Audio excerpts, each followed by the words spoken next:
What's the source of the craze? Economics is a dull topic. This is a lie we've been told our whole lives, but whether we believe it or not, our lives rely on it. Battle, injustice, and revolution are all based on economics, which is based on one main concept: money, the primary cause for the worst and best of human endeavor. Whether we like it or not, money determines our social standing and, at times, undermines our values. Some people spend their lives chasing these rectangular pieces of paper, and some are willing to battle and even die for them. But are we on the verge of seeing the end of money as we know it? A surefire way to ruin your finances. If you've been asking yourself these questions, I'd like to share a story with you. What the internet did for information, digital currency is doing for money. It's revolutionizing transactions and eliminating banking. There are record-breaking price spikes every other day, and your coworkers can't get enough of it. What do you do when your friends urge you to invest? You weigh the benefits and drawbacks. Understand where you're putting your money, and that's the issue. Most of us don't understand money and how to handle it, which is a life skill.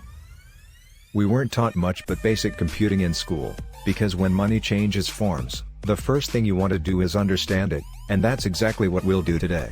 If you're worried that we'll get too technical, don't worry, it'll all be in plain English. Let's start with three basic concepts. What is the difference between Bitcoin, blockchain, and cryptocurrency?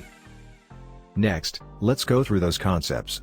Bitcoin is the most well-known cryptocurrency, similar to how the euro is the name of one form of currency. Bitcoin is digital and decentralized, it operates electronically, and it is just a computer code, which I'll clarify in a moment. The second concept, cryptocurrency, is a medium of exchange for Bitcoin.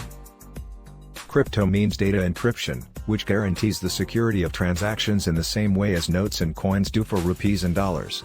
You might have learned that your messages are encrypted, which means they're secure. The same is true for crypto, which is encrypted data, but unlike debit and credit cards, cryptocurrency has no physical counterpart, it is the only way in which it can operate.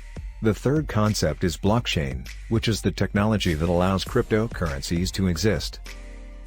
Consider it a computer file that stores data, but it's a file that spans a large network of computers and isn't limited to Bitcoin and crypto. There are many applications for blockchain technology. This is only one of them, so to put it plainly, it's all we don't understand about money mixed with everything we don't understand about technology. Don't worry if you don't get it, because most people don't. According to polls, just 1 out of every 10 people understands how cryptocurrencies work, and only 1 out of every 3 cryptocurrency investors understands how they work. Take Bitcoin for example, no one knows who invented it. It's been in circulation since 2009, yet the identity of its creator or creators remains a mystery to this day. Over the years, several people have claimed to be or have been named Nakamoto, yet it's still unclear if it's one individual or a group of people. Individuals: no one knows that I had nothing to do with Bitcoin or development, I was just an engineer working on something else. What Nakamoto did, however, was to solve a possible vulnerability in digital banking known as double spending. To illustrate, if a person buys a $10 sandwich, they cannot spend that same $10 bill anywhere else. However, when the same amount is paid digitally, certain people can trick systems and spend the same $10 twice, which is known as double spending. To prevent this, banks and credit card companies serve as middlemen, vouching for the purchases and proving that you've already paid for something. At the same time, they take a cut of the transactions you make. Enter Bitcoin, which addresses all of these fiddly issues. As I previously said, Bitcoin is decentralized, which means it is governed by its own group of users, who all record all of their transactions at the same time. Any effort to deceive the Bitcoin community would most likely result in the payment being refused, because no single consumer, government, bank, or credit card company can force a charge on the payment or regulate its flow. Plus, Bitcoin is said to be free from the effects of currency debasement and inflation. Doesn't sound great, does it? The transactions are final and cannot be reversed. You will not get a penny back until you've paid, and it's highly unpredictable. On the 14th of April, 1 Bitcoin was worth $63,000, on the 23rd of April, it was worth less than $50. Why does this happen, you may ask?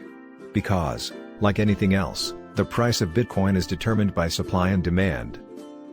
When demand rises, prices rise, and people want to cash in, so they want to sell their own Bitcoin, which leads to more people trying to sell, but sometimes there aren't enough buyers, so they lower their price, and so on, like a roller coaster ride. So fluctuation is problem number 1, and protection is problem number 2. Digital wallets containing Bitcoin are kept on phones and computers, and we all know how susceptible they are to fraud and hackers.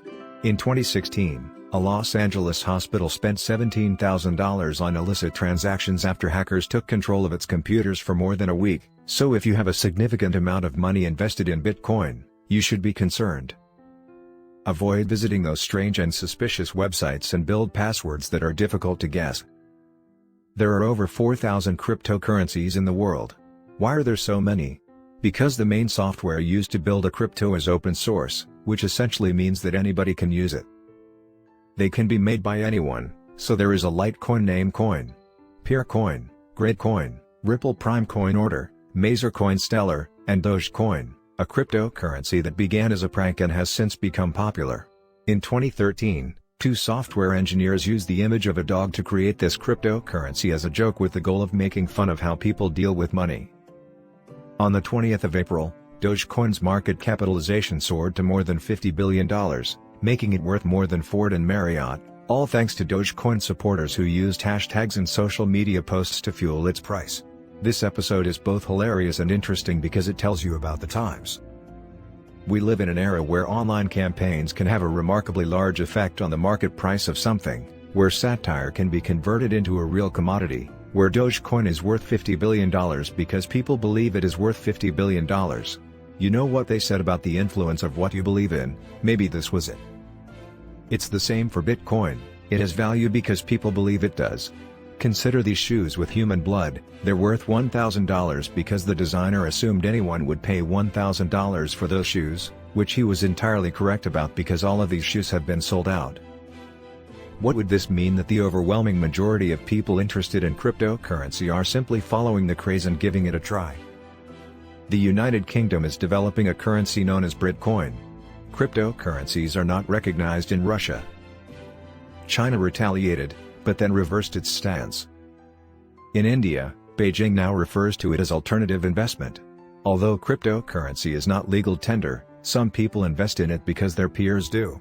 The bottom line is that the future of money is digital, there is no question about that. However, when you invest, you must understand that you are also gambling. And if you're willing to gamble, you must also be willing to lose.